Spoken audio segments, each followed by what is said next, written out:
You are now listening to Out of the Blank.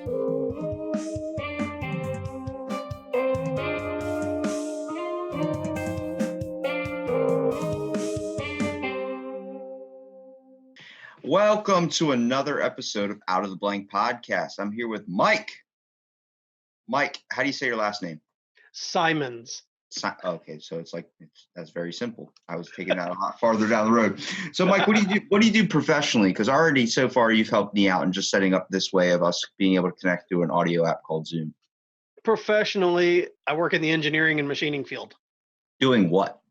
R&D, research and development, designing things for chemical plants. And I'm actually at the point where I also program the machines that build it. Oh, shit.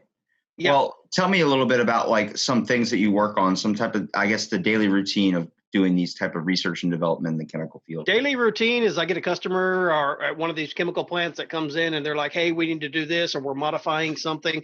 And I'll have to actually sit down, draft it all out, plug it into a CAM system, run it from there over to a CNC machine. And then the CNC machine, I might take a chunk of steel that's 8 inches in diameter, 4 inches thick. And by the time I'm done, we've got a complete valve. You get a lot of crap for a lot of the stuff that goes on with chemical plants. No, not in our area. Because I have podcasts with people, especially someone from the Ukraine, and he was like, I'm interested in developing cleaner green energy. I'm like, well, I've also worked in nuclear. Yeah. I'm a certified nuclear technician as well. I've actually got level 5 security clearances. Holy shit. How much school have you been through, man? A lot. 500 credit hours in college. Dude, so do you have a giant kind of, are you prefer natural resources, like finding a better way, or do you think nuclear? Personally, I prefer sustainable. Yeah, okay. I want us to have a sustainable energy sources to where we, like solar power. I'm all for solar power. The technology's come a long way. Tesla has come a long way in actually bringing the price of solar panels down. I actually studied a course on sustainable living here a while back, and they had it on Great Courses Plus. And he went through talking about the price differences in solar panels 15 years ago versus now. 15 years ago, one panel was $3,000 to put on your home. Oh shit! Yeah, that's not easy for a mother of 3 to be able to use clean energy to power. No, now you've gotten to the point where these panels are maybe a couple $100 a piece. And for a house my size, we went through and actually did a estimate and went through and did the calculations for my size home. And my home is 2,800 square feet. Okay, so for a home that big, I've already gone through my entire home, changed out all my light bulbs to LEDs. Well, just doing that dropped my electric bill to $50 off of my electric bill every month. Do you think that it should be easier for people to be able to install these types of things? Like for the East Coast, where I'm from Maryland. Where do you reside at? Texas, South Texas. Oh, good old Texas boy. Yeah, so, I'm right on the water. I mean, literally, I'm on the coast. And when you look at things like renewable energy and these types of things, Maryland's now doing this type of thing. They're actually giving people like tax reimbursements and these types of things to be able to, for people that do solar panels, these types of things. That there's a lot of companies too that you can actually like. I don't remember, one of them locally Texas one is called Suntex. They'll actually come out and put the stuff on your roof for you and actually help you with like a payment plan, but they'll also keep you hooked up to the grid, and basically you'll be getting paid for any feedback you get from it, because you're going to be obviously pumping electricity to the power company eventually. So they're going to start paying you for inputting into the grid. And then what they do is they actually use that as part of their payments and stuff. And it helps actually bring the price of the solar panels and hooking everything up, makes it a lot more economic. And because, I mean, you look at, like I said, $3,000 15 years ago for a solar panel. Today, anywhere from $250 to $500 for a solar panel. A house my size, 2,800 square feet. You change out all your light bulbs to LEDs, and you would probably have to have a total of 6 solar panels to run your entire home. Damn. Just 6 solar panels? You wouldn't need a hell of a lot more than that? I've seen people adjust their whole roofs to doing stuff like that. It seems like a very expensive and very hard task. It's with some of these new solar panels that are coming out, 6 solar panels would actually power your whole house. So what you're basically doing, because incandescent bulbs eat up some power. You're throwing in a LED bulb that might be using half a watt an hour, whereas an incandescent is 60 watts.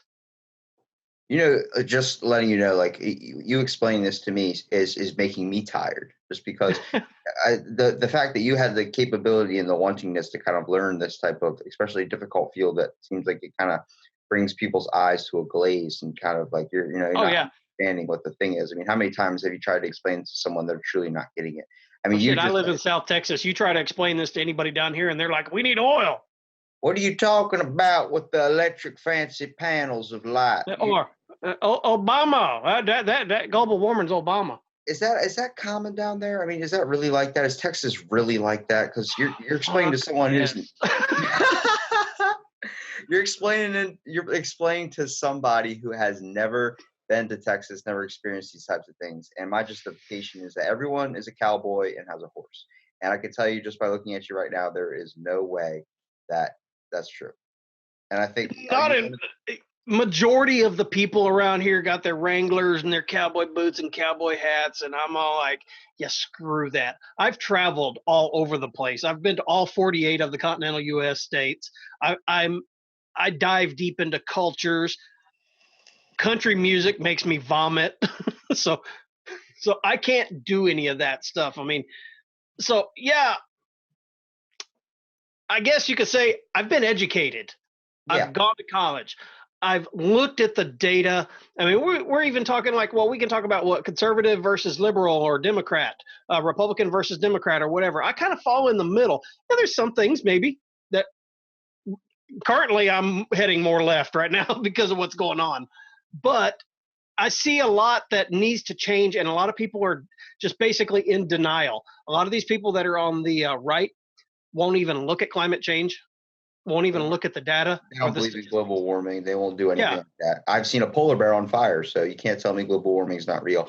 I've talked to some people that I'm like, how do you not believe it though? Like, this has been the hottest summer we've experienced throughout history, and like every summer is hot. I'm like, oh really? We had 5 Cat 5 hurricanes. 2 years ago, and that was predicted. And to think that there's going to be one earthquake that's going to level this whole earth, that's going to like bring a whole new awakening. They call it the big one. It could be now, it could be 5 minutes from now, it could be 10,000 years from now. We don't know when that's coming. I'm like, shouldn't we take a little bit more time and also not only focusing on people, because let me tell you, some people suck. I think most people choose to suck. But I think it comes to, we're worried about the next iPhone 20. Kevin James not Kevin James. Who's the guy that plays in King of Queens? Kevin James. Oh, that's Kevin James. I was fucking right. Well, he says, he has a joke. He goes, why are we worried about the next iPhone 20 when we can be worried about why do we have walkers with tennis balls still on the bottom of them? Like, it doesn't make sense. Can't someone just take 2 minutes of their time to adjust this and fix this thing that's been the same way for so long? And it's like, we're worried about the next big thing, the next top hit, the next social media, the next Twitter, the next Instagram, that's another platform. Yes, there's benefits in it all, but I'm like, we're worried about the wrong things too when it comes to, I don't know how many times I can drive down the street and see trash littered on the side of the road. Like, just take that extra time out of your day just to stop at a trash can and throw it out, or put a bag in your car and save it all up like I do and then throw it away when it gets full. That's all you have to do. But people are like, this done, throw it out the window. It's like, well, shit, man. Like, what happens if a fucking sea turtle comes across that in the middle of a highway? Yes, a sea turtle is going to swim across and choke on a cigarette pack. But still, it's like an animal can come across that. Oh shit! Well, just look at what I did. I drive a motorcycle by choice. I prefer to drive a motorcycle. I'm cruising down the road. All of a sudden, the cigarette butt half lit hits me. Fucking asshole in front of me decides he's going to just flick it out the window. Great, we're having a hot ass dry summer. Let's set everything on fire. Yeah, Smoking the Bear would be ashamed of that person. We have these types of things that don't seem like they get played around anymore. I mean, I don't know if you know what the DARE program is. Yeah, was it that drug awareness thing? Yeah. Okay, that ended up making kids dive into the realm of drugs more because it just showed the awesome things about drugs. Like, well, that's where I usually got my drugs, at the DARE meetings. Exactly, right? That guy was handing them out in a briefcase. He had everything from cocaine to LSD mushroom. Hey, let me try some of that. But like, some ayahuasca? Yeah. Hey, let me tell you about DMT. No, but it's just like the whole thing. Joe Roganing. I'm glad you caught that reference, dude. No, Yeah. I have a funny story about that because my cousin makes fun of me for listening to Joe Rogan. He's like, dude, he goes, oh, let me tell you about DMT. Every time he just cracks that joke, I'm like, man, he doesn't say it that much. And at that moment, I was listening to a Joe Rogan podcast. He said it 3 times in 1 minute, and I was like, fuck. Like, I can't, like, I shit. It kind of highlighted. It's like when someone tells you, you hear that clicking noise, and the next thing you know, you're like hearing it all the time. Like, oh my God, has it been doing that forever? You just become aware of it. It's what happened. And, the reason why he talks about it so much, the reason why anybody can talk about a drug experience so much is because it brings a whole new experience. It seems like someone shifts the world into a whole new view. I'm not against drugs. I'm not 100% for drugs. I believe it varies person to person. I have podcasts with people that um, smoke marijuana every day because it feels like it helps them get rid of all their problems and stuff like that. But then I've also seen the downside of it too with some people where they get addicted to it and they see it as a gateway drug that led them into cocaine, that led them into these types of harder drugs. And a lot of that has to do with the fact that it's criminalized. If we decriminalize it, take the stigma off of it, Yeah. we wouldn't be having these issues. It's actually pretty awesome that a lot of stuff's becoming now more open. People are being more acceptance to marijuana. Some people like I think there's still 13 states that have yet to decriminalize it recreationally, and one that's being mine. that's already been a major benefit though. But I think a lot of what you can say with marijuana being illegal is if you ever seen the movie Pineapple Express when they're trying that thing and they called it Project X or whatever it was, and the dude goes, so what do he was like smoking marijuana, how do you feel? And he goes, and he's doing those like things and they're trying to ask him questions. He's like just having this fun experience drumming in his head and doing all these things, making noises, asking questions. That's when it started getting scary. That's when it started thinking people were like, oh shit, is he asking questions right now? Is he questioning why we're underground? Is he questioning his superiors? And he goes, why are you wearing an eye patch, bro? Why are we underground right now? Why are we hiding this shit from the public? And then they were like, illegal. And they made it illegal right after that because I feel like it's a giant government ploy of it brings things to your awareness. Marijuana makes you more aware of your surroundings. That's a known effect from marijuana. It brings a realization. Whether you get too stoned, you end up texting people like your grandma or calling your mom, like, I just want you to know I fucking love you. You mean the world to me. Like, whether you come to that, like, why does it take a drug to get you that far to realize there's some things in your life that you need to fix? That's where I see the benefit of that. And I think, like it says, it varies person to person. It also has its downsides where you can end up getting so high you think your balls are getting sucked into your asshole. Like, I don't know if you've ever experienced that. That's a personal thing of mine. But it's all too much in excess. We handle the world in excess. Everybody seems to do everything to 100% of the capability they possibly can, which is good in some things. But you can't drink water. Too much of that can kill you. Too much of anything can kill you. Too much of a bad thing is what we're being consumed with the world now. People are more closed off to other people's opinions and more justified by one opinion rather than experiencing everyone's stuff. And that's where I've decided with podcasting is what I'm trying to accomplish. I'm trying to understand the people in the world, people that are either waiting in the wings and don't get the credit they deserve, or doing things that keep things running that you don't even question about, like why my light bulb can turn on. I don't even know how to, I know how to change a light bulb. I haven't fucking done it in years, only because the one time I did try and do it, I burned myself when I was like 6. And I'm like, I don't want to experience that again. So Get an LED, they don't heat up.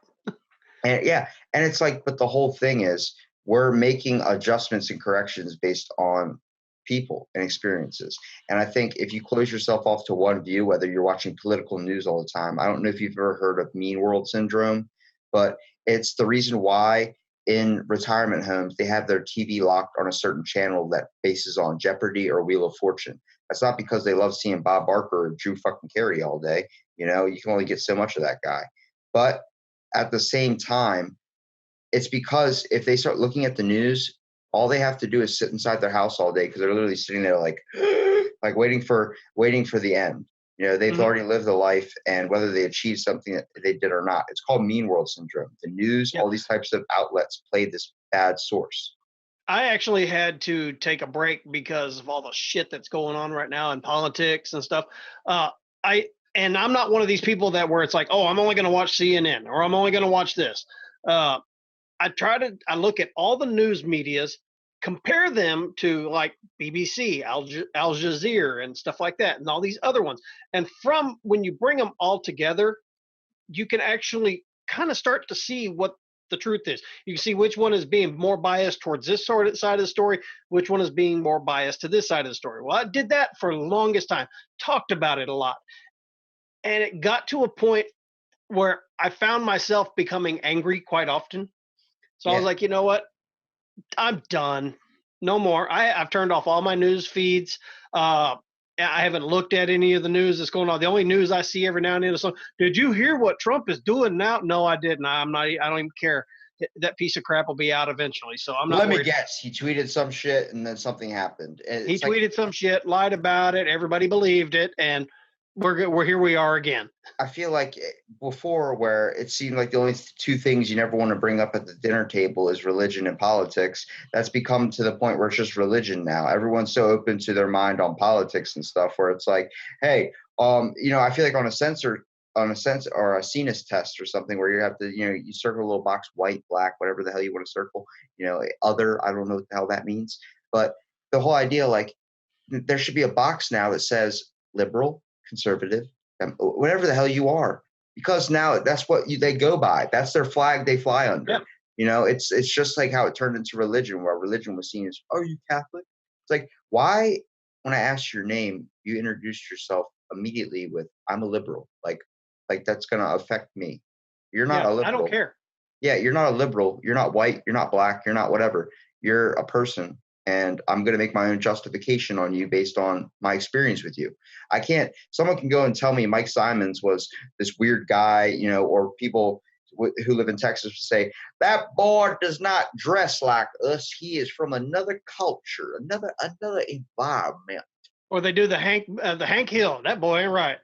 Oh, yeah, it's like that. It's like when you hear that, it's like, I can't take what you just told me and fucking run with that. I can't say I'm not going to talk to Mike because he's this guy that doesn't conform to the Texas lifestyle. I don't like fucking horses, okay? I don't. That's me personally. I don't like those hats they wear. I think they're assholes. I'm sorry. If you're wearing a 10-gallon hat, it's a 10-gallon hat of shit. Yeah, you're wearing a snapback right now sitting in front of me, and I'm like, this guy is completely different from what I think of as a justification for Texas. So I started realizing that's a problem with me. Why am I making justifications and assumptions on somebody from where they're from? Okay, just if I haven't even seen them or haven't even got to experience and talk to them myself. Which is exactly why I do my podcast the way I do it. And when you invited me to come on, my podcast name is Anything Goes Project. Literally, anything goes. I don't care what your political stance is, what your age, sex, religion. Are you part of the LGBT community? Are you trans? Whatever. I don't care.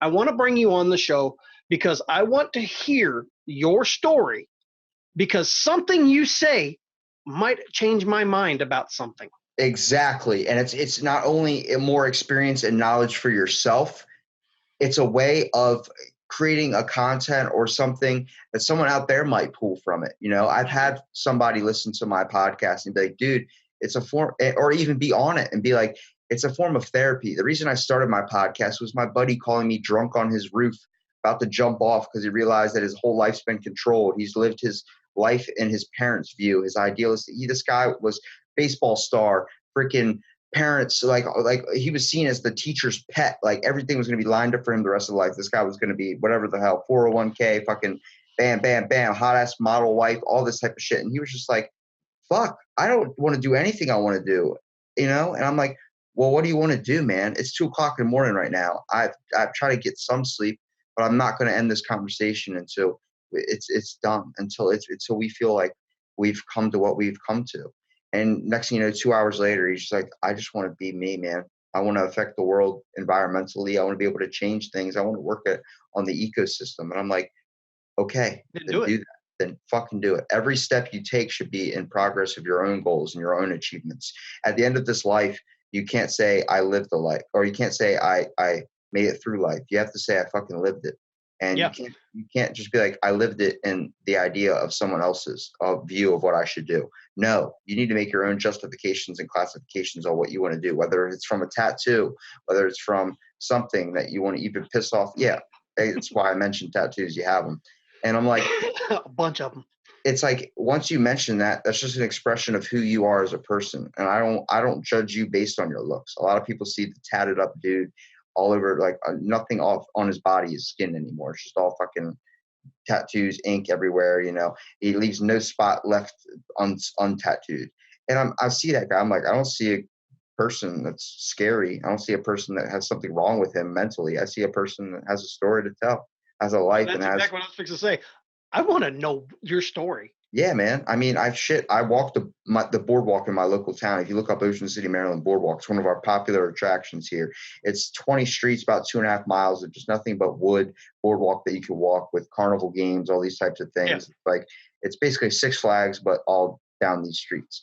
And you're just walking it and seeing all these random people, tourists that come to this town. I do like some of them. I do believe when it comes to driving, if you're from Pennsylvania, please stay off the road, because you're just not only endangering others around you, but you're probably endangering yourself. And your horses are getting crap on the street. Yes, yes, yes, yes, yes. And it's the whole thing though. Like we crack jokes, we do all these stuff to, I guess, enlighten and make humor of the real possible problems that me and you are talking about. And that is, we are more willing to ignore somebody that might be interesting to talk to. If I see a person that's any person now, when I walk the street, I'm like, you've lived a life, you have a story, you have an experience, I want to hear it. And I've had so many people come back to me, give me this message about my podcast. Sorry, I'm not interesting, I'm not this. I'm like, but you fucking are. Like, holy shit, you're telling me. Especially, I've talked to some older people and it's like, nah, I don't have a story to tell. Bullshit. You were in Vietnam, you made it home, you've got a story to tell. Exactly. And just like what I'm saying here, Mike, you're a fucking history book right now. You're telling me the history of Mike. You're telling me what the things you've experienced, whether it's the downsides, the upsides. It doesn't matter. I can only make my justifications and classifications on talking to you myself. There are no bad arguments. There are no arguments. There are no good conversations. It's just talking. We're people. This is something we have to need to. You want to close yourself off and I was introvert for a couple of years. It's not something you can do for the rest of your life. If you watch any show where it's one man all living by himself, he's fun for the first 2 months, being able to walk around truly naked and free and being able to not give a shit about others or not be able to worry and concern himself with other people.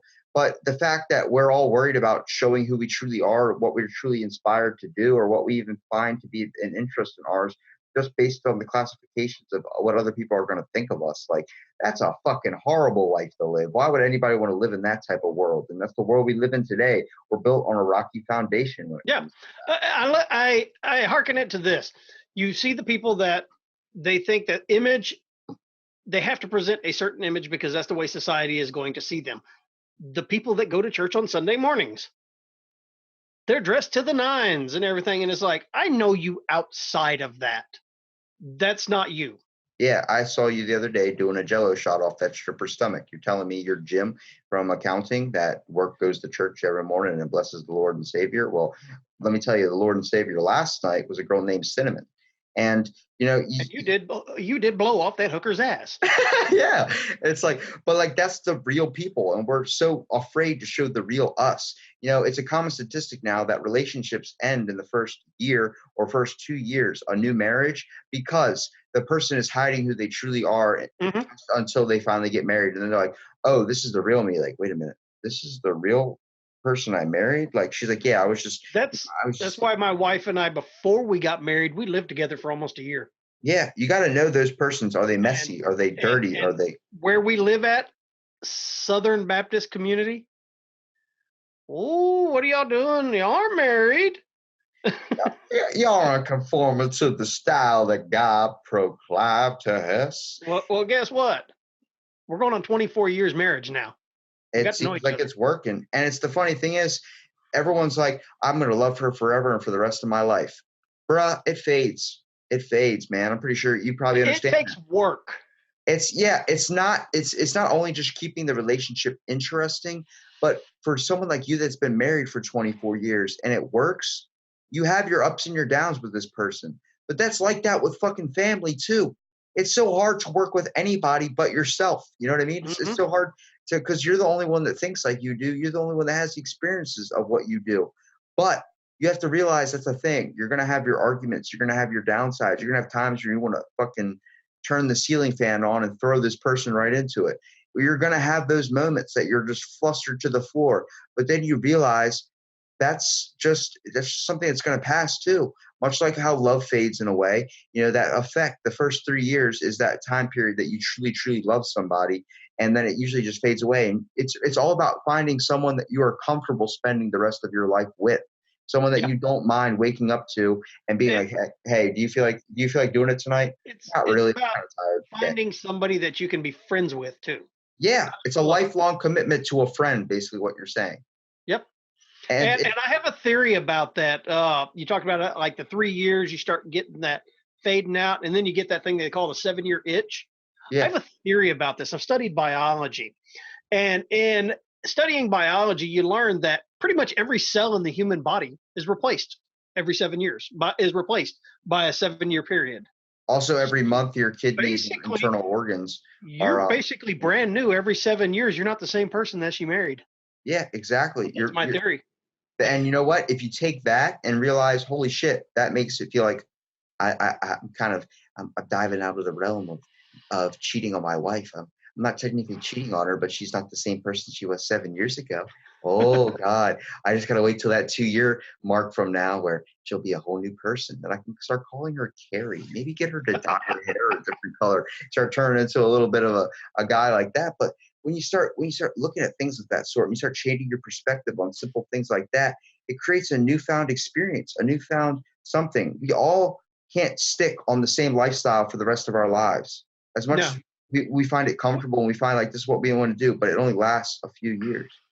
I have changed so much in the past, I would say even 20 years, from my points of views on how I viewed things in life. I guess you could say, and I'll give you my background. I was raised in a highly conservative home. I had a stepdad. I never knew my biological father. Stepdad was kind of psychologically and physically abusive, misogynistic, racist. Helped part of his family were in the Klan. Oh my goodness! Wait a minute. Part of his family. Hold on. Okay. Stepdad. Yeah. And so I decided. Wait, we're not glossing over that real quick. Hold on a second. Like what type of stuff? Like dressing up Klan meetings? Huh? Doing Klan meetings? Yeah, his family was into that kind of stuff. Good God. Some of his family was, from what I understand, like somebody in the family was a Grand Dragon or some crap. And they just Wizard. Huh? Yeah, or whatever it is. That's an actual title as a Grandmaster Wizard. Something like that. I don't know. Hell, can he cast a spell? Is he like from Hogwarts? What? I don't know. Turn everybody white. Kind of Kazam. And it was literally living in that type of environment. And from day one, I mean, I literally was told this as a child. He married my mom. I was 5 years old. We immediately moved to Louisiana. The school district I went into, I was one of 3 white kids in that entire school district. You've been a minority.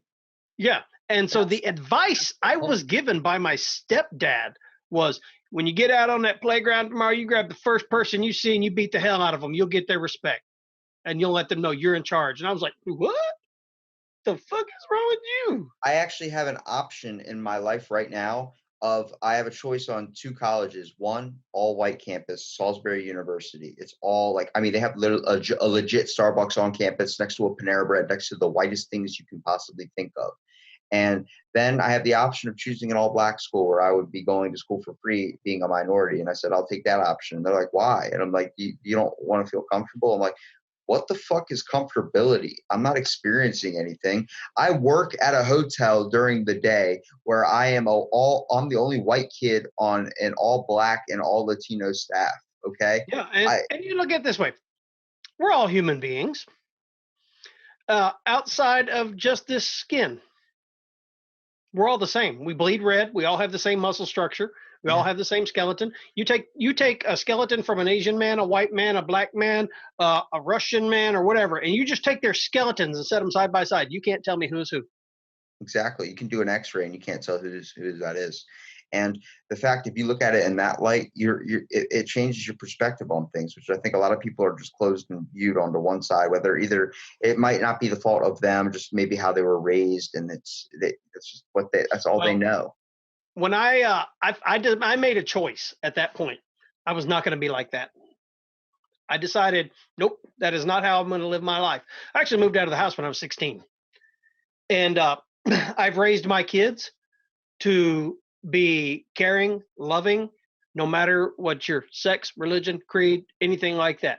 I've actually my oldest son, who is actually engaged right now. I remember when he was in kindergarten, he asked me, because we were living in Georgia at the time, and he asked me. He said, "Daddy, what happens if?" Because Georgia in the South, it's kind of they got some racism and everything going on there still. But he asked me, he said, "Daddy," he said, "what happens if I fall in love with a black girl?"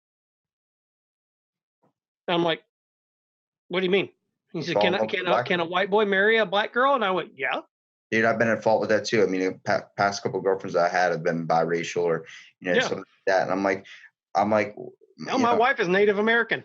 I've been asked the question by family members, like, what do you like the black woman or something? I'm like, no, I found that I like their personality. I found them attractive and I went after it. I'm not going to disclose myself based on someone's looks. If I find them attractive, I'm going to try anything possible to get,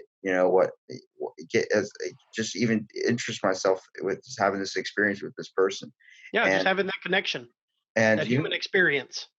Shit, it's like the reason why racism still exists is still because there's still words we can't say. Some words, like the N-word, like you can't say that without someone being like, oh, you said the word. I'm like, but it's a word. Like once we start seeing it as a label for a race, once we start seeing these justifications and that old style of thinking that like I said, we were built upon a rocky foundation, racism is never going to go away.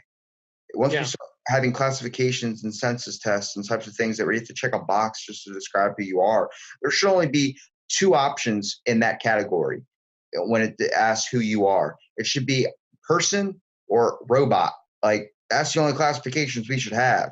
And it seems like racism is always going to exist if we keep focusing on things of that sort. Like, how are we going to justify this person? How am I going to be able to get my I guess, I could take a survey. I check the box. I'm white. I don't qualify for the survey.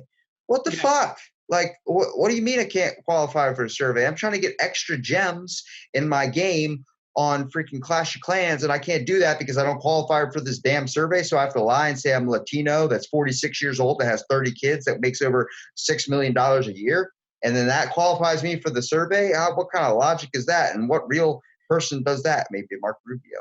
But it's that I don't like how we're based on classifications. Like we're not truly experiencing anything for ourselves anymore. I can't tell you what a fucking taco from the new taco cheese KFC fried burrito thing that they have going on now. I don't know what the hell they're calling it. I can't tell you what that is because I live my life in a clean eating way, so I don't dive into the realm of fast food. But it's saying that it sucks, saying that it's not something that is, worth going after if you want to go eat it. I'm not going to say that because it's not for me. It's not meant for me. It's meant for someone else out there that, whatever you want. It's all based on who's interested in it and not to look at the people that down shit on top of it.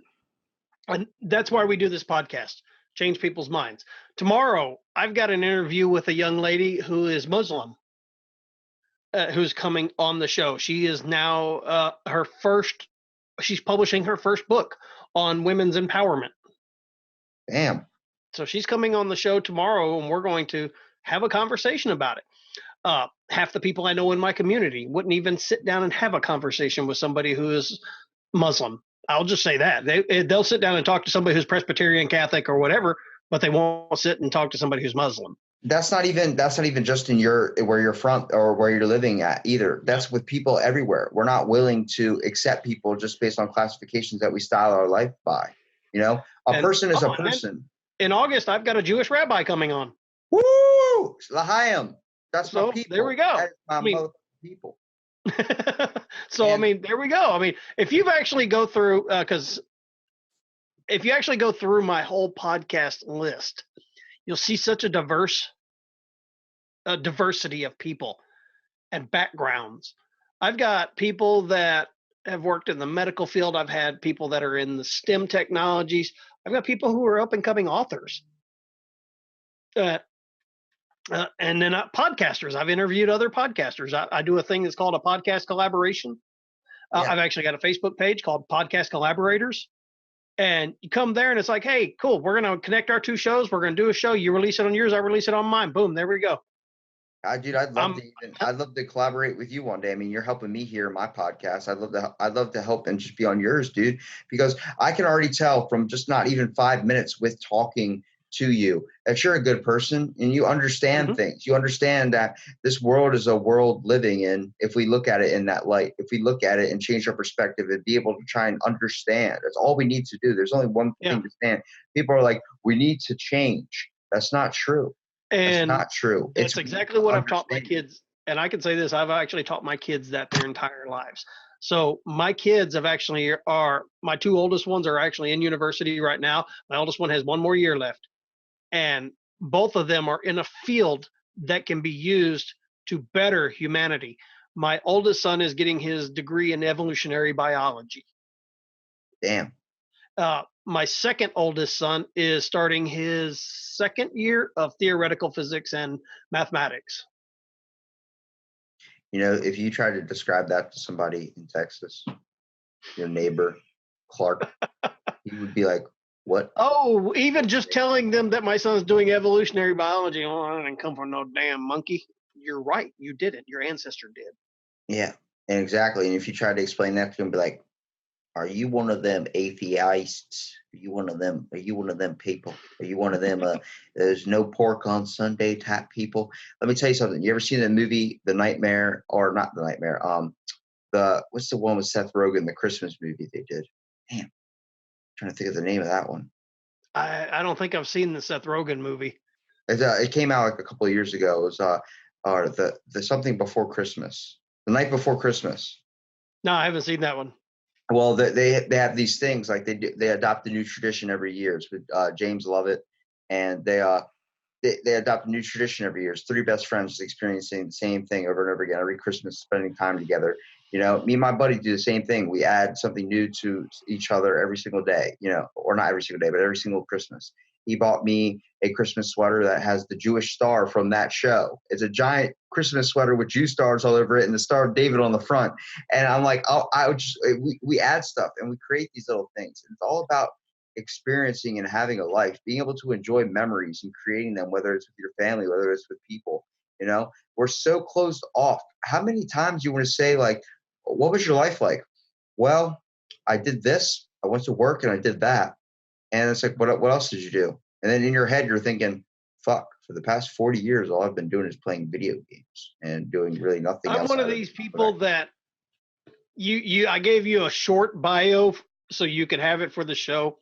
You see, I do a lot.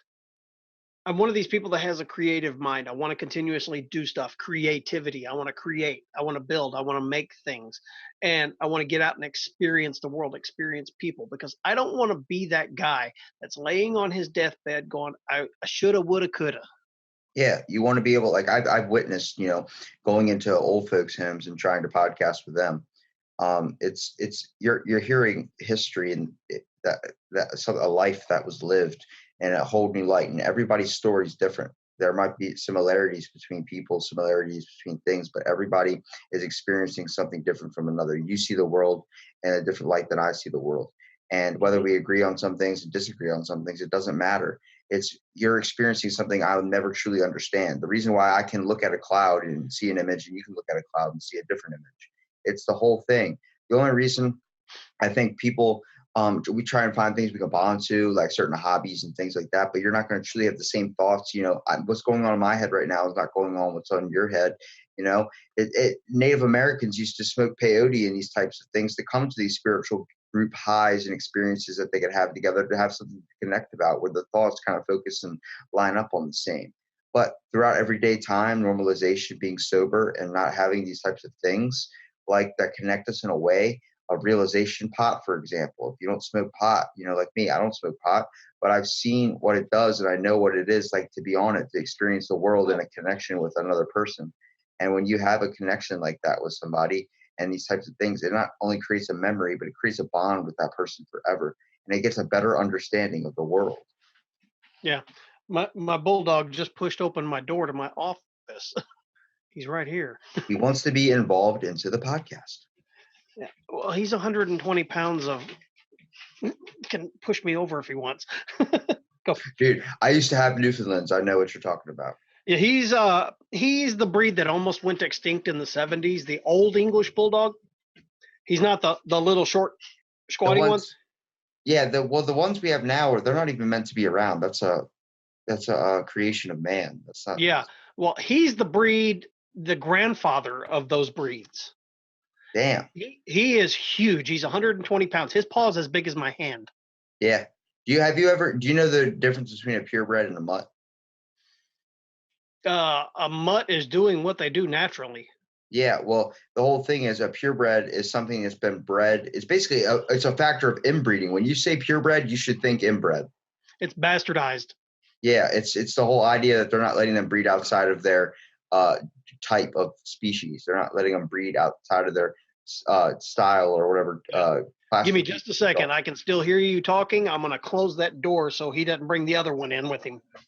It's a party. It's a podcast party. And, when you look at things. Sometimes that door doesn't catch just right. Oh, when you look at things of, I guess, different sorts, many things like have classifications and types of styles by, like how we're saying with race, white, black, all these types of things that need to be eliminated. But like, even in the world today, there's interesting stuff about the world and there's weird stuff to look at. If you look at a history book and just try and dive anywhere into the realm of history, you're going to see spots where you're like, we're making that mistake now. And it's like, we're going to keep repeating the same mistakes over and over. Those who do not study history are doomed to repeat it. Exactly. Like my buddy, I do another spinoff of my podcast, Out of the Blank, which is a lot like your podcast, Anything Goes. Like, it's just conversation. It doesn't fall. It has a kind of a structured little bit, like maybe the first minute, like, what's your name? Oh, my name is Mike. Okay, Mike. Well, let me tell you about DMT. It goes off to whatever you want to talk about. And it's just a conversation because it's literally out of the blank. You're pulling it out of fucking nothing. And then I decided to do Fill in the Blank, which is focused on specific topics. I asked my buddy, what's something that interests him? He's like, dude, I'm interested. And let me tell you, Industrial Revolution and 19th century Victorian surgery. I'm like, what? Then let's do it.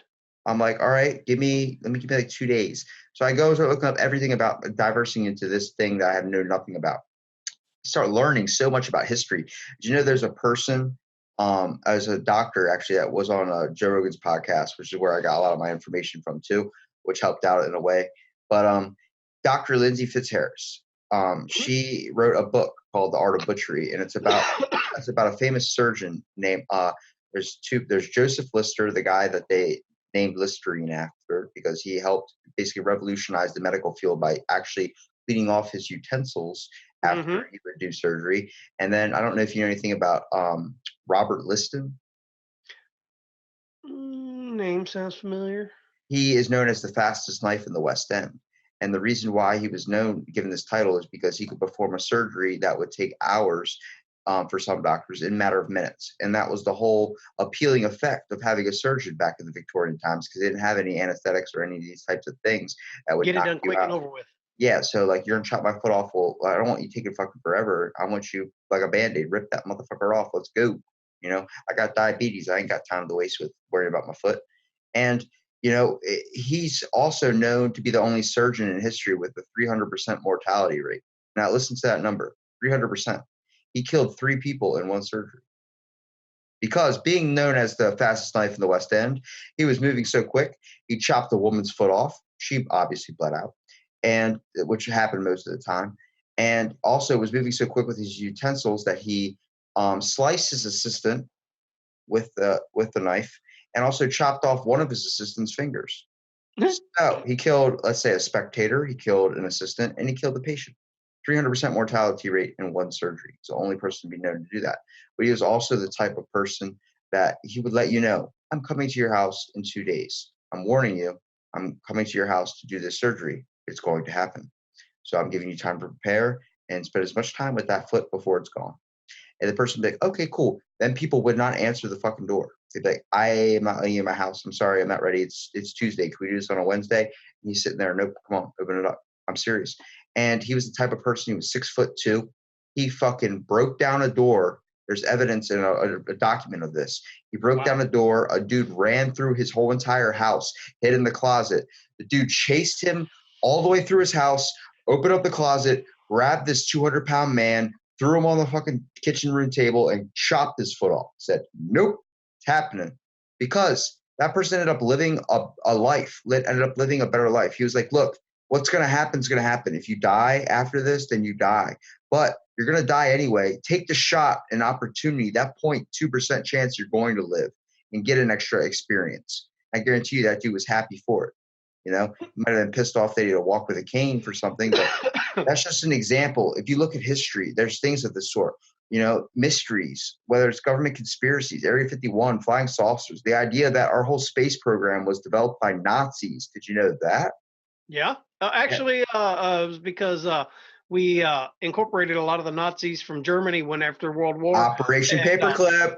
Yep, Operation Paperclip, and they brought them over. Hans, what was his name? The one who designed the Saturn V. Werner von Braun. Werner von Braun brought him over to actually the Saturn V the station he was working at is in Alabama.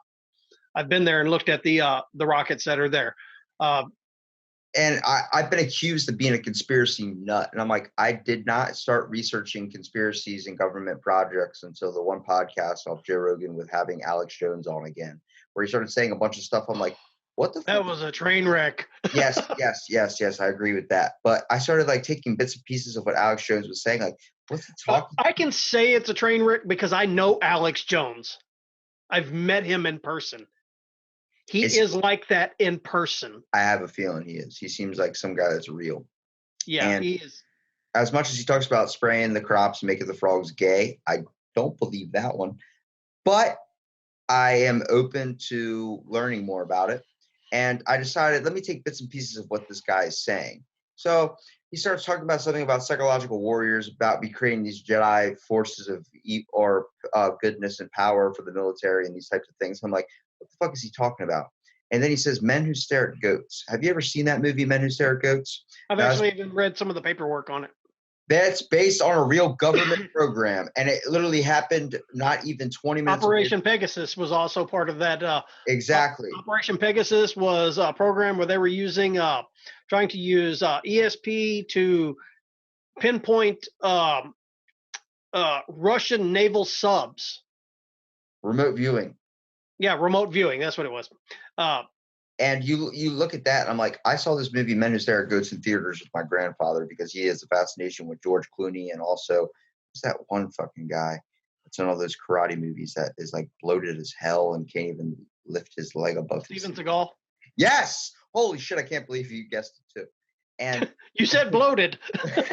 They just show him from the face up now. It's a little bit sad, but when you see that and you're like, huh. Men Who Stare at Goats. Now, that's a crazy movie. Then you hear 10 years later from when the movie came out in a podcast about this movie that you thought was fake, and it turns out to be real. And not only real, but happened 20 minutes away from you, called Project Jedi. I am like, wait a minute, we did remote viewing and create psychological warriors, all on the basis that Russia was doing this first. So we wanted to be farther than them in research. And then you look at what's coming out in the news now. We've got countries all over the world that are they're admitting now that, hey, our pilots are seeing stuff up there and we can't explain it. Yeah, they call it like what was it, Operation Foo Fighters? Like the whole idea, like all those night fighter pilots were flying it in like the middle of night or something over a stadium, and they saw a bunch of weird balls and orbs floating. I'm talking about current pilots are seeing stuff. I know, and that's the thing. And they always chalk it up to some of the hallucinations and syndromes that develop with a pilot flying with so many things. Like they say it's the same thing when you're on your phone and driving. You know, the reason why you're so aggressive is because you're aware of what's going on around you. And whether you want to be like rolling down the windows and just relax and listen to music, you're still very, very cautious of what's going on around you. You're still aware, you're alert, you're on your toes, whether you believe it or not. And with these pilots, they experience that same thing. They're doing a dangerous and awesome thing, like flying around, doing these types of things that a lot of people can't do. And they get chalked up to having syndromes and types of things. And you hear the pilots go, look, I can tell you right now, I have no fucking syndrome. I saw something up in the sky. There was something up there that was flying in a way I could not describe it. Have you seen the new Bob Lazar documentary? No, I haven't watched it yet. I'm actually probably going to be watching that this weekend. Let me tell you something. One of my second fill in the blank episodes was on Bob Lazar and Area 51 and flying saucers. Lazar, yes. I call him Lazar because I like lasers. And my buddy corrects me all the time. He's like, dude, you fucking love this guy and you call him Lazar. Like, what the hell's wrong with you? I'm like, I'm sorry. I like calling him what I call him. But the whole thing is, I looked at that documentary now that it came out, but I fucking learned about this guy for the past 40 years. He's been looked at as a conspiracy nut and a freaking like loon to other people. He has no accreditation in any education field. They destroyed all his stuff at Harvard, all these types of things. Mm-hmm. But he went to those schools. You know, the whole reason in his, like he explains on the podcast with Joe Rogan, like that he only found out, or he only got all this stuff, that his whole career went downwards with Area 51 and the government and seen as being labeled a nut and conspiracy theorist, is because the government found out his wife was cheating on him before he did. And that was because they tapped his phones. Legally, they did. They asked, hey, we're just going to monitor your phones and stuff. We're going to tap your house, make sure that you don't expose any of the stuff that's going on at S4, the hangar that you're working at that has these flying saucers. And he goes, okay, yeah, I agree to that, and sign the paper for it. Then later, he sits there and figures out, wait a minute, is my wife cheating on me? Then they put him down into a room. What's going on here? Your wife's been talking to this guy, and we don't know if you're aware of this, but is this going to be a problem? Are you going to be a breach of security? Yeah, is this going to be something that we're going to have to worry about, you going off and getting drunk at night and complaining about your problems, and next thing you know, you're spouting knowledge about our secret shit going on here? And he's like, so astonished, like, my fucking wife's cheating on me? Like, yeah. Oh my God. And you guys knew about it all this time? You didn't tell me? Tell me you're walking around and you have this, like, he doesn't know. And he went home, handled things there they had to do with his wife, probably lost his shit. But at the same time, then he talks about in the documentary, it's bone chilling. They have a recreation of him talking. He brought a bunch of buddies to this where they were testing at S4, the secret hangar he wasn't allowed to bring anybody to. He went there drunk one night, and he talks about having a conversation with his friends there, and then it ended up being him and his one buddy sitting on the front of the truck looking at this thing fly directly up into the sky, and then do a 180-degree turn that no plane today has the capability of doing, and then land directly downwards. It's like no developed technology was able to do what he was describing. And I kind of gave a dumb description of what it was, but he goes into it deeper and farther. And I think anybody that wants to look up some stuff about it should. But when he explains that, he goes, imagine he's like sitting there for an hour, and then randomly he just goes, and for some reason, we got to the point where we got so drunk, we just started wondering what would happen if we stole that, what we could do with it. Next thing I know, this little ball of light in front of me, maybe about 8 feet away, drops and rolls up to my feet. And it was the military. They were watching him that whole fucking time with, lasers on him, everything, fucking just sitting there listening to his whole conversation. They ended up throwing him into a room, interrogating him, and calling him. His whole life's been stressed.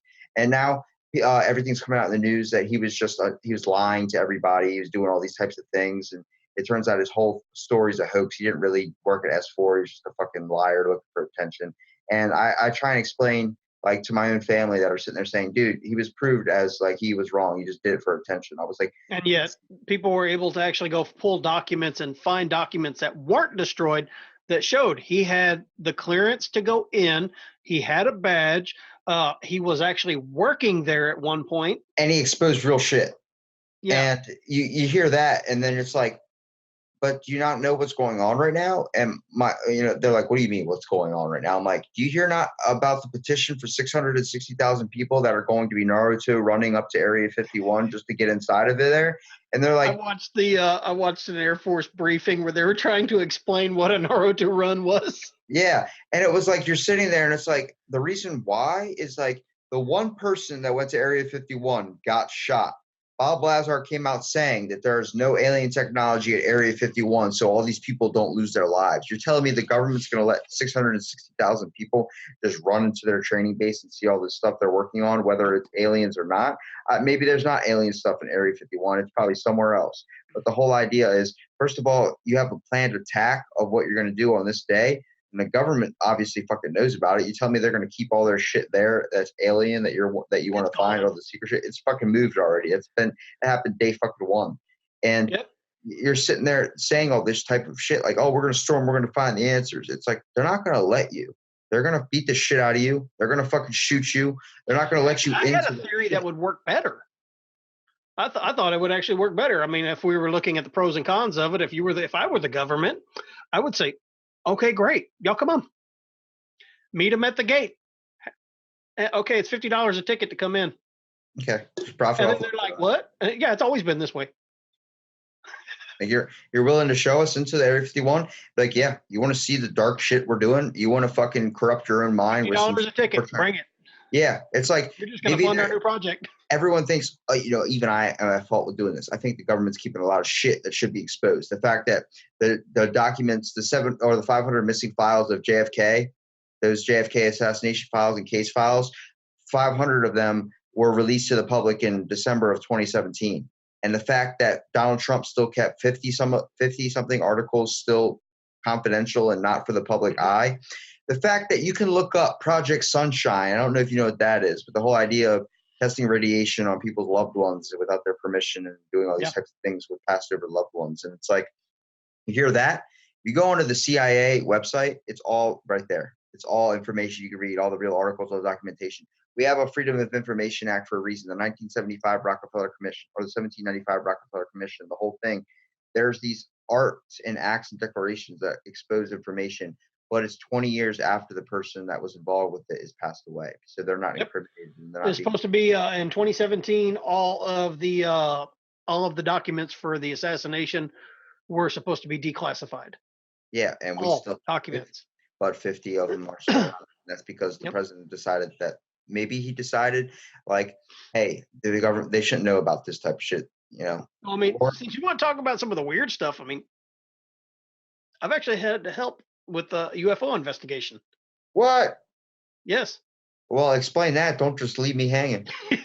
With MUFON Mutual UFO Network. I actually had somebody came to me, and I'm looking at the document right here in front of me. I've actually scanned it to my phone so people can see. Well, shit, you can't see that with the damn thing. But anyways, I scanned the document to my phone, and I actually had it scanned. Page 1, scanned image of document, March 21st, 2010, Edna and Inez, Texas area. Handwritten testimony. This was actually given to me because I had somebody approach me, and they were like, hey, they knew I was into looking at stuff and investigating things. I'd go to locations and check them out. And they said, something happened. My daughters, they were on their way home from a softball game. And I went, so he started telling me, I went, whoa, stop right there. And he was like, what? I said, I want it handwritten from them while it's still fresh on their mind. So he went home and had them handwrite it out and then got it to me that evening. So anyways, basically they were on their way back from Edna, which is a little town by me, and they were heading up the main highway and they were going home, and this craft came over their vehicle and hovered beside them and then went over to the other side and then shot off and went and was on the other side of the tree line following them along the highway. Not just did she witness it, her sister witnessed it, and the truck behind them witnessed it, and the truck behind them got scared enough that he went past them and they never could catch up to him. Whoa. So at that point, I get all this. I've questioned them. I've talked to them. I reached out to MUFON. I actually knew the local. He was our local field investigator here, so I contacted him, handed over all the documents and everything to him, and he says, "Dude, I'm going to start researching this." I said, "Well, I'm already ahead of you on this," and he was like, "Okay, what are you doing right now so I can kind of cut it?" So I'm calling the airport. So I called the airport to find out what was going on. Were there any planes in the air? Because they gave me a time because they knew exactly when the game ended and when they were driving home. So I had a time frame. I said, were there any planes or helicopters in the air at this time? No, everything was grounded at the time. There was nothing in the air. Anything in the air in our county has to report to the airport in order to keep planes and shit from crashing into a helicopter or something. So nothing was reported. So Jeremy actually went out to the location, did a bunch of readings, photographs, and everything. Couldn't find any anomalies or anything. I did the same thing. I went out and he said, great. I told him I was going out and do the same thing. He says, great, because that'll double check and we can compare everything. So we did that. Didn't find out anything. However, he did confide with me afterwards, and he said that our area over the past 10 years has been getting an influx of sightings. So, okay, great. I have, okay, great. I thought that was cool. Well, then my son and I one night were sitting here because I live out in the country. I'm 40 miles from town. I love it. So I'm looking out my back window. I've got a big, huge double back bay window that looks out into my backyard. And then past my backyard is a whole pasture land. And that goes all the way out to the coastline. Send some pictures. It's pretty much just open. So my son and I are sitting there and we see this green orb in the field. And I'm like, and he's like, Dad, what is that? And I said, that's not supposed to be there. And he goes, it's not one of the cell towers. I said, the cell towers are over there. You see them blinking? He goes, yeah. I said, I don't know what that is. But this orb started moving through the pasture and then it shot straight up and was gone. We never saw it again. Why does all the cool shit happen in Texas? I do a lot of these stories on our After Dark show because San Antonio has had some of the highest reportings of UFO sightings since the January. Do you think aliens are real? Why wouldn't they be? I mean, I don't know what's going on, but I've studied astrobiology with the amount of planets that are in the universe. And also thinking of biology, the basic fundamental building blocks of biology are found throughout the entire universe. They're built in the fiery nuclear furnaces of stars. Yep. So hydrogen, carbon, oxygen, all these things are throughout the entire universe. I don't think it happened just once. Yeah. The thing is how I've seen experiments where they've been able to recreate and actually create RNA in a laboratory setting, basically doing the primordial soup experiment. Mm-hmm. And that's all it takes. You got to get that RNA, which will eventually can mutate and become DNA. Do you think that aliens have landed here? Do you think that we might have just created? I don't know.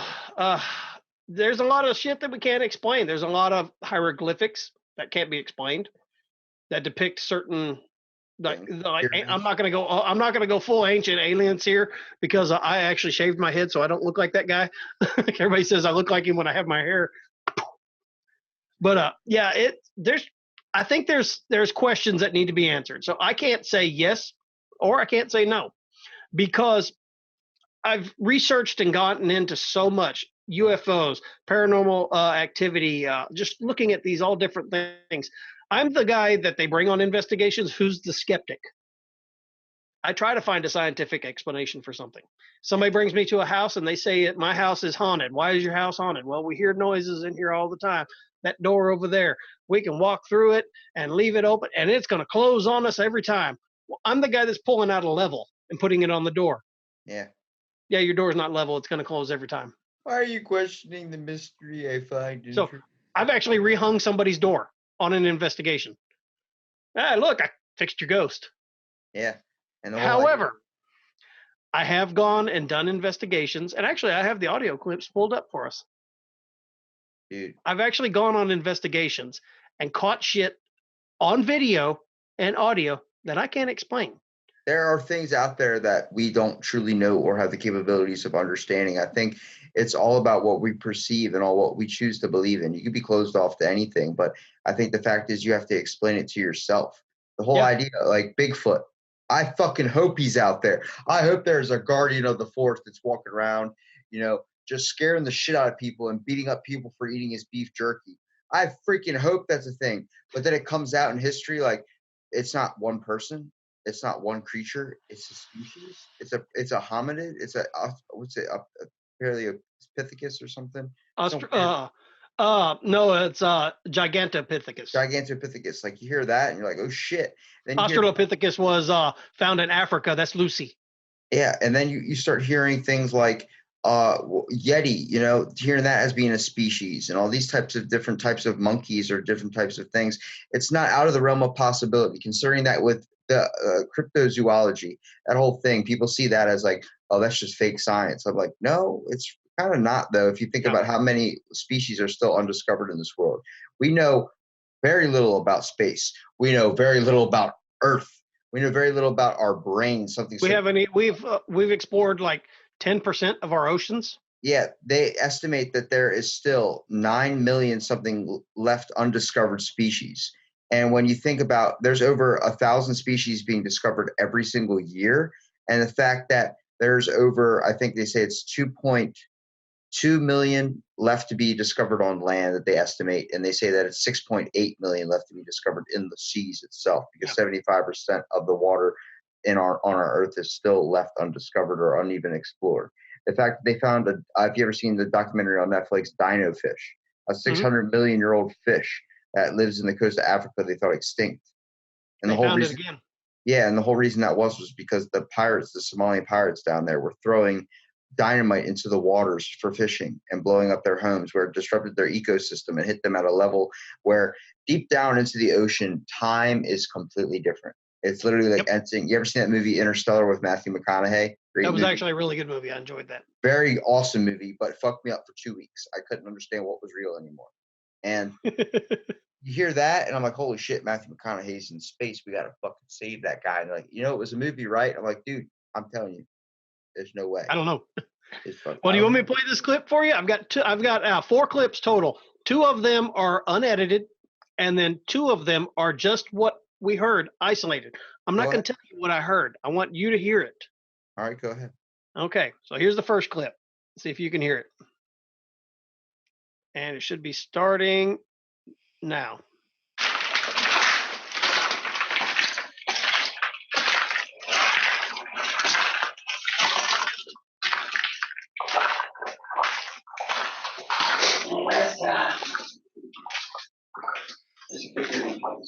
I saw your face. We were walking through a building that had been gutted, vandalized, and burned. So what you're hearing is the tiles crackling under my feet. At one point, you hear me go from all the dust, and something responds to my. Was that someone that said? One more time. Was that someone that said, "Listen"? Listen. Here it comes. It'll be starting in 3, 2, 1.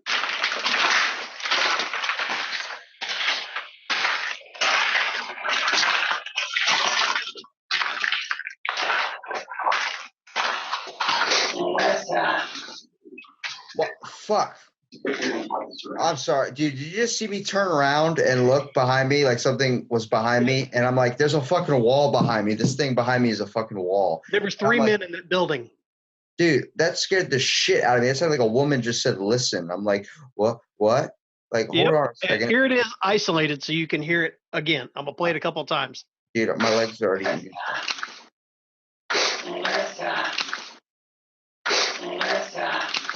Saying, listen to what? Here we go. We rounded the corner. Okay. And let me see. That's the isolated one. I want the unisolated. Now I'm going to play this one. We're going to have to listen. It's about 2 minutes long. All right, go ahead. Because you have to get a context of what's going on in there. So I'm the guy who stands back with the video camera and is panning it, watching everybody. So you got somebody who's asking questions, seeing if they can catch something. I'm the guy who's actually, when he asks the question, looking at everybody else, making sure nobody's going, "It's me." That type of stuff. Okay. So I'm standing there, and for anybody that may be listening to this, you can actually find me online. I posted the full video of this straight from that recorder that you see sitting behind me. So there's no editing. I posted it straight from that. I actually videoed that playing it. Let's hear it. So here we go. You ready?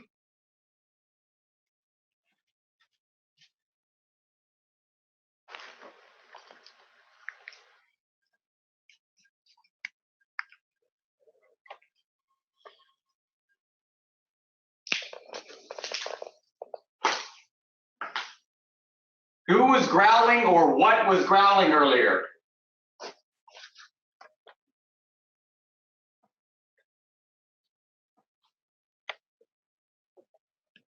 Give us a sign of your presence.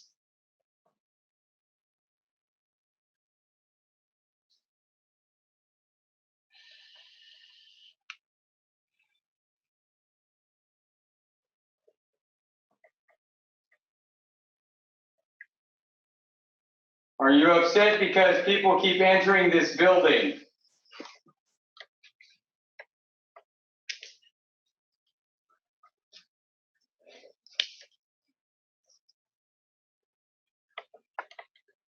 Make the lights on that meter go off. If you make the lights on that meter go off, just walk over there where you see the green light on the floor and it'll go off. Make them go off and we will leave.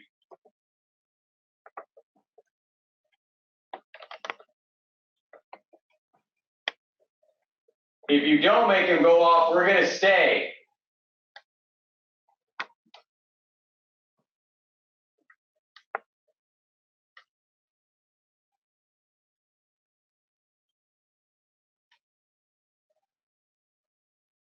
You want us to spend the night in here?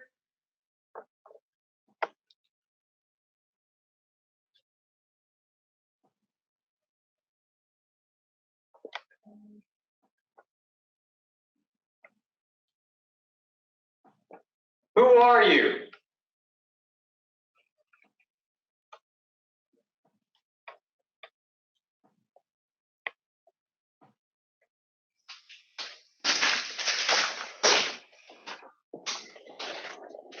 Okay, people.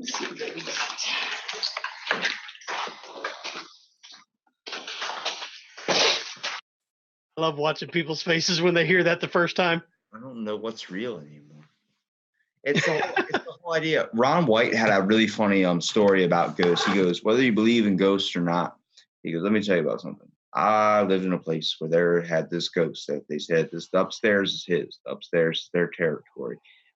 No one go near him because it tends to piss him off when you go up the steps. And as throughout my life, I was just like, it's kind of bullshit. And then one night, my daughter came to me and told me that, hey, somebody is fucking doing this. And it's affecting me. I can't sleep. And he realized that it was this ghost that everybody was talking about in his family, throwing these things out there, saying that exist that he had never seen, never come in contact with. So he goes, all right, and you see all this freaking his daughter out. So he goes, okay, let me handle this.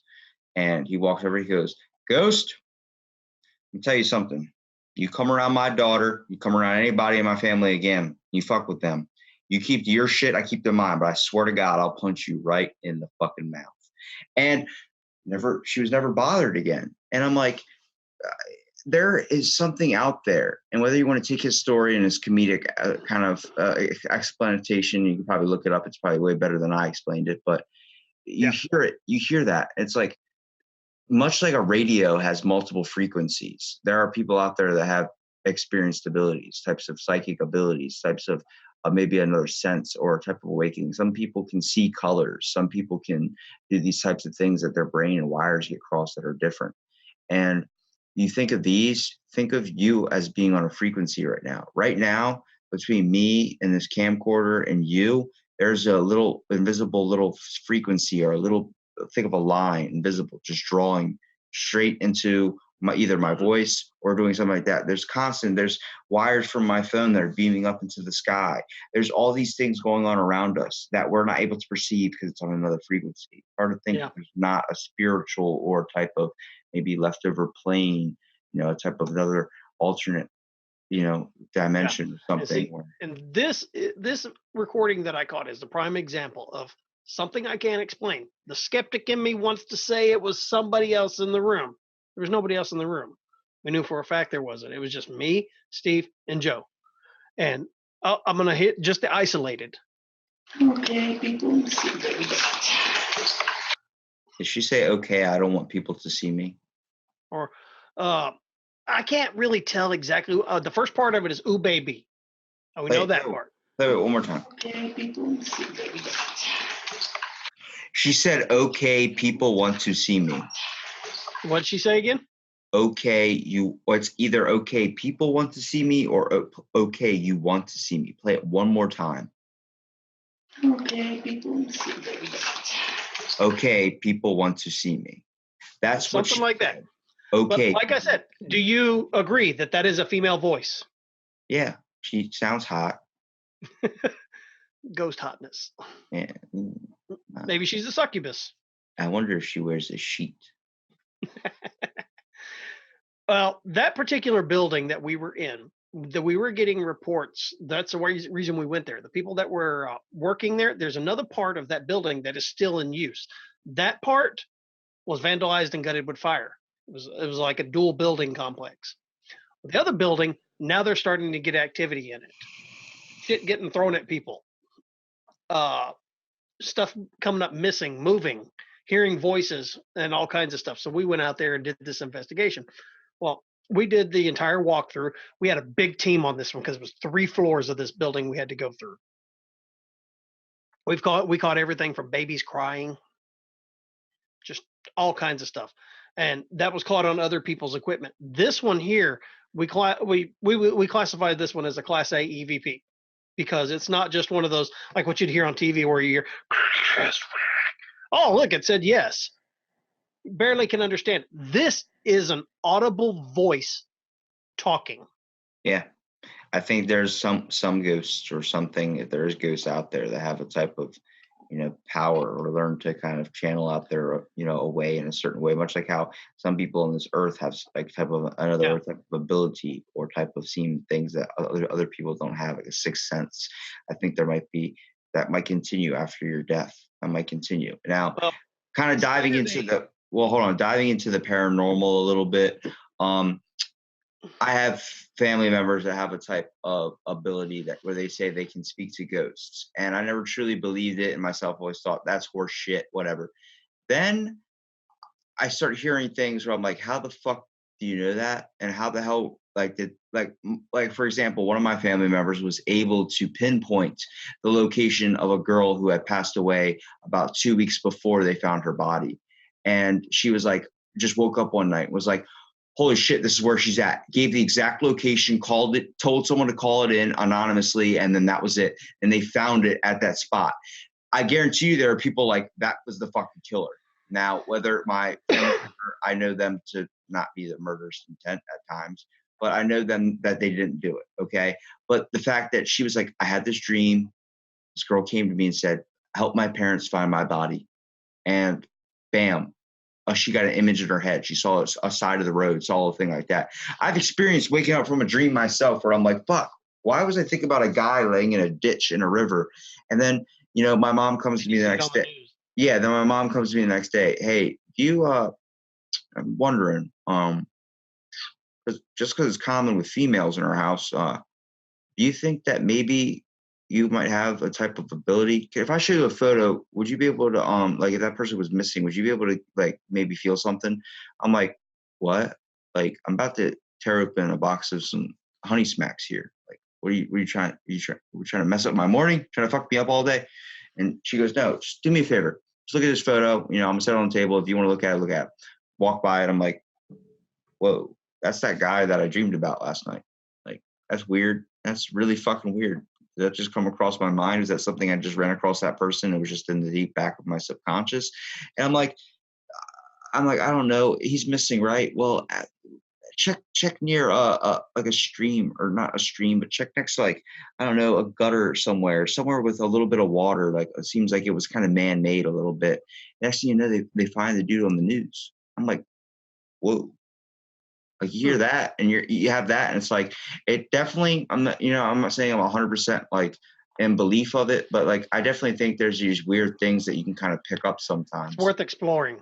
Yeah, it's definitely something we definitely need to spend more time diving into the interest to. Which is why I do these investigations, because I want to know answers. I want to know. Yeah. I want to believe. I want to believe that there's a whole world of stuff out there. I mean, who wouldn't want to live in a world with spirits and ghosts and fairy farts? I mean, dude, come on. Fucking leprechauns exist. Yeah, I mean, who wouldn't? There's some fucking bastard that takes my one sock out of the dryer and leaves me with what fucking water. Those are aliens. That fucking assholes. But and just to give you an idea how in depth I go in this, you contacted me Sunday to come on the show, and I told you we were in the middle of my son's birthday party. It's my youngest one's. Saturday, the night before, I conducted an experiment here in my home with a Ouija board and broadcast it live for 2 hours. Is that why your hat's like Ouija board style? Oh yeah, yeah. Well, this Ouija board I custom built. Oh shit! I custom made this one because supposedly if you make the board, you get a better intention on it, right? So I made the board. I set up in my office where I'm sitting at right now. The webcam that we're looking at was pointing straight down. I had the Ouija board set up on this desk. I had 2 condenser mics over it. I had an audio recorder there with it. I had an infrared camera on one side, a motion detector camera on the other side, and then behind me, I had a DSLR camera on high definition recording. Okay. Plus the webcam that was streaming live to Facebook. I had 306 people participate in this. I got the board going, opened it up to communication, offered up anybody that wants to communicate, feel free to use this board to communicate. And then I walked away. The one thing you're never supposed to do with the Ouija board, walk away from it and leave it open. I walked away, left my studio, locked the door, got on my phone and my laptop and logged into the live stream. Oh my goodness. And just sat there and listened with everybody else. And they were like, well, what do we do? I said, ask it questions. But we don't physically have our hands on it. And I said, supposedly the Ouija board will work on their own with intentions sent to them. I've heard so many stories of planchettes moving on their own. And they were like, oh, okay. So they started asking questions. Planchette never moved. However, for a room that's got soundproofing in it, this was a noisy fucking room that night. Dude. I'm serious. I had a sound technician that was listening to it. I had Joe, the guy that you heard on the last EVP. He's our he runs our radio station here, so he knows about sound qualities and stuff like that. He was listening to it, and he messaged me at one point and said, "Hey, where are you at in the house right now?" I said, "I'm sitting in my kitchen at my bar." Oh. Okay, and he said, "Where are the kids at?" And I said, "Well, my Michael's sitting here beside me listening to this." And he goes, "Okay." I said, "My wife's in bed. The other kids are in their room, and that's at the other end of the house." And he went, "Oh, well, somebody's in your office coughing." Mm. And I said, "I know, I'm hearing it." And about the time my son pokes me in the arm and goes, "Dad, are you listening?" And I went, "What?" He goes, "There's a woman in there talking." Dude, man, I plan on taking my recorder and trying to go explore the world a little bit more. I podcast with people from other countries that I've met when they come to America and I work with them. I'm trying to get their stories out there too and their experiences. Ask them if they've ever had a scary story they want to share. Yeah. And it's all about experience and all about understanding. And, coming to the conclusion a little bit at the end of the podcast here, I just want to say, like, you've lived a life, you've had something amazing, you've experienced something, and you're going to keep on experiencing things till the day you die. And you're like one of my favorite quotes from Leonardo da Vinci. I kind of bring him up a couple of times, but it's so fascinating that he says, like, art is never finished, just left undone. It's true. People are a constant work in progress. I hope that one day I can come down to Texas, maybe eventually, stay nearby or 40 miles, wherever the nearest hotel or something is from where you are, and be able to come and kind of, learn in face-to-face experience with you and be able to go on these things with you. I think me and you should take a trip to one of the most scariest places on earth. That's freaking Arkham Insane Asylum, or that freaking Alcatraz. Not Arkham Insane Asylum, is Batman. Penitentiary. Back in 2009, that was when we had Zach Baggins and everybody go in, and the Penn State. I don't know if you ever saw that online. Yeah. Several of the people that I know that actually run a radio show out of Minnesota, Darkness Radio, with Dave Schrader and Tim Dennis and all them. They were hosting an event at Penn State Penitentiary. Zach Baggins, his whole team, John Zaffis, demonologist, who is, who Ed and Lorraine Warren are? No. Did you ever see the movie The Conjuring or any of that? Yeah, dude, yeah, that's Lorraine Warren. That's real shit. She just passed away. She was 90. She was in her 90s. John Zaffis is her nephew. Did you see the movie The Haunting? Or Haunting in Connecticut? Yeah. With the eyes and all that stuff? That was John Zaffis's case. Oh shit. He was the demonologist on that case. And I've actually listened to him tell the actual story. He said the movie is a movie. He said they did whatever the hell they wanted to with that movie. He said that's not what happened. He said this was the only case I've ever been on that made me say I need to stop doing this.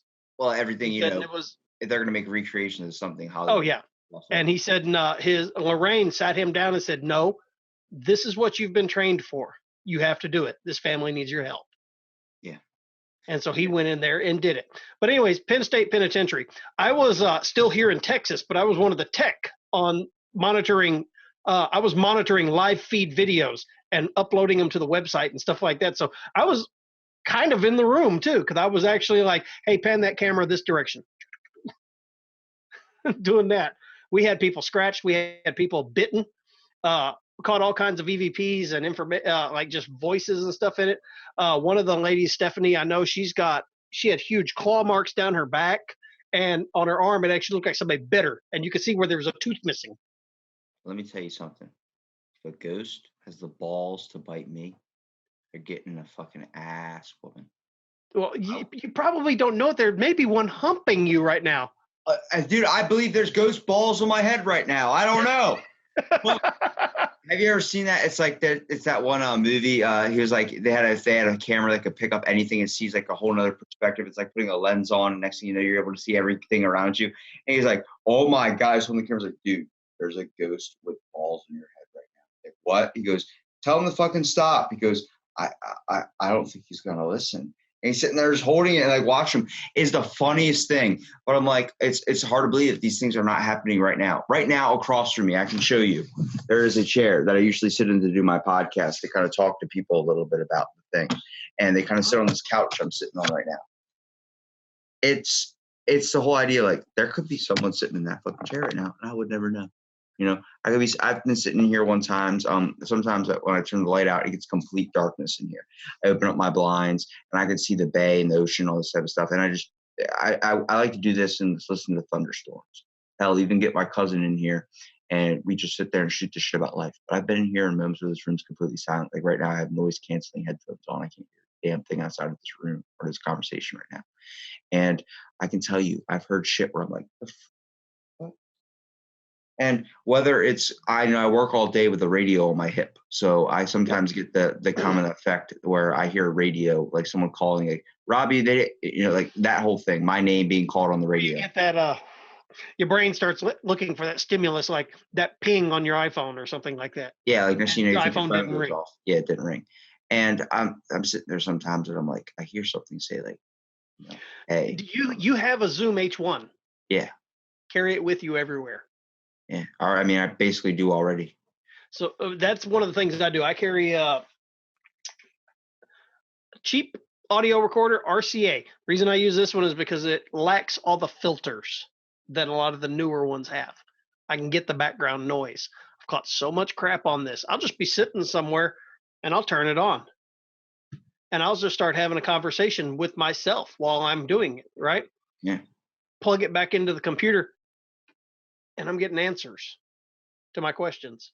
Well, I think I see the whole reason I haven't dived that far into it is because if you ever have a recorder with you, like I've been doing a couple of times, like I go walking on like the boardwalk or something, I have it in my backpack just in case until I run into somebody interesting that, might want to be able to talk for like an hour. And I think that a lot of people think like, what are you just going to record something so you can use it later? Like what? Like in case you get into an argument, it's the common thing people do. Like, oh, I'm going to get that recording. So I have proof that you fucking said that. It's like when you start looking at it like that, then it gets deemed as ridiculous and you get turned into the weird guy that walks around with a recorder. But I'm like, the world's all about experience, whether it's mystery. There's mysteries in the world. Got an iPhone, it's got a recorder on it. Yeah. I mean, hell, you have one so close to you that you look at practically most of your day. And the whole fact is there are mysteries to life. People are interesting. The world is interesting. Why not go and discover it all? Anybody that should take anything away from this podcast is not two guys going off about ghosts or aliens or just life experiences in general. It's the whole thing. You have an interest in something and a wantingness to know more and understand what's out there. Very few people want to understand things, whether it's people, whether it's something. It doesn't matter. We're all here to understand. We're all here learning together. Let's make it a wonderful environment to learn together. You know, whether it's changing the world or changing yourself, there's small things you can do that can make it easier on everybody. And Absolutely. I appreciate you. I'm pretty sure we've been talking for like 2 hours now. And Yeah, we've been going for an hour and a half, 90 minutes. It's usually And- about my run time on my shows. let me tell you something, dude. You're an amazing person who's lived a life. I mean, a fucking good one at that. And, you know, I can tell you're a good person. You're going to change the world, dude, whether you think you're going to or not, man. And I appreciate everything. Just you even being on my podcast and being willing to be helping others get their podcasts out there and even trying to talk me through like tech support for like the first 20 minutes about trying to get this thing set up. I appreciate that, you know. No problem. It means a lot to me, man. What's a podcast thing people can find you on, man? I want to get that out there. You can reach me anywhere that you can find a podcast. Anything Goes Project. Our host is Podbean. If you use the Podbean app, it's just Anything Goes Project, or you can go to iTunes, Google Play, Stitcher, Audio, TuneIn Radio, wherever you can get your podcast. You can also find me on Facebook, Mike Symonds, my last name, and on Instagram, it's Anything Goes Project, and Twitter, it's Anything Goes Project. We're all over the place, and we just actually started a page on MeWe, that new social media app that's got tons of groups on it. It's actually kind of an interesting app. A lot of people are jumping over to that because Facebook is putting so many limitations. So I started an Anything Goes Project page on MeWe. So if anybody wants to come over there and check it out, and that page is strictly the Anything Goes After Dark. And that's something that new that we're doing. Yes, I do this conversational podcast with people. That's my Saturday morning shows. My Wednesday night shows is I want people to contact me. I'm on your Instagram right now. I'm actually following. Yeah. I want people to contact me. We have a number. It's 361-433-5739. Call in. Leave us a voice message. Tell us about your strange, spooky, paranormal stories, your ghost stories, your family ghost stories, or whatever. Or you can email us at stalkermailbox@gmail.com. Everybody laughs when I say that, but stalkermailbox@gmail.com, and just write out your story. We will read it on the air. Hell, if you want to become a guest on the show, reach out to me on any one of these platforms. I'll send you a link. You can actually be one of our featured guests, and we'll just get you on and tell your story. That's awesome, man. And I appreciate you having something like this in a way for people to express themselves in a world that seems to not creativity sometimes. It's adapting to more of a diverse culture when it comes to accepting that creativity is something we all have, and to lose it is the worst thing possible. And I appreciate you being on my podcast, man, and hope to have you on again soon. Not a problem. And I'm going to try to get you on ours too. For sure, dude. I'm open. Just shoot me a day and I'll tell you.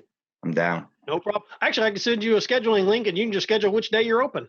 I'm open basically Monday, Tuesday, Wednesday, all day except between like maybe 2 to 6. That's it. And I'm free literally all before that. I'm an insomniac, so I've been up since 2 a.m. I probably did 8 podcasts today. And Damn. I'm ready to hit the hay, dude. As soon as this podcast is over, I can tell you that. But yeah, I've been up since about 4 a.m. this morning. I got you beat by 2 hours. I'm gonna compare my dick size. Pull the ruler out. No, it's common with people nowadays. But you know, the whole thing is, I appreciate you taking the time, and I can tell, dude, you're a good man. And Mike Symonds, motherfucker, it was cool shooting the shit about some aliens and some ghosts, because not too many people want to talk about that. And the fact that you actually got to hear the audio. Oh, dude, brings realness. I'll send you those. I'll send you in Messenger. I'll send you those actual audio files so you can listen to them again. I'm gonna link them up in the freaking thing, dude, so people can do it for themselves, take your own interpretation of it. All right, man. No problem.